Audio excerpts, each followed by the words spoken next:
wannan kuɗin nan wallahi kin san Allah na je in karɓi kuɗin nan sai suka bani miliyan 4 instead of su bani miliyan 6 kuma kin ga miliyan kuɗin nan fa ya mun kaɗan to ya zan yi haka zan haƙura in yi amfani da shi in ihe ga-eme in riho na-ekwu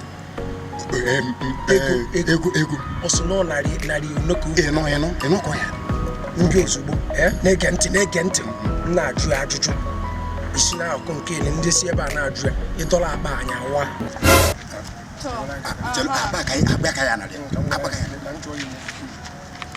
Abeg, we dey look for Abeg me gịnị mekwana ndụ anya o oke ụnna-achị ife na akpọ onye na-achị ife.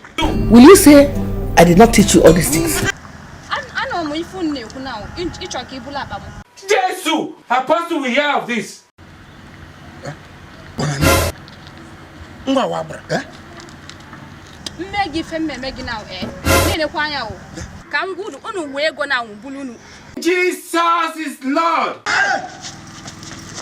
Hello? Wallahi kin ga wasu mutane biyu ne fa wasu inyamurai in kai sun dauka bana ji abin da suke faɗa. Na beg I dey beg o. Na beg I dey beg. If you want me to ginger my swagger for the mumu, ask you shall be given. One, I don't dey ask you.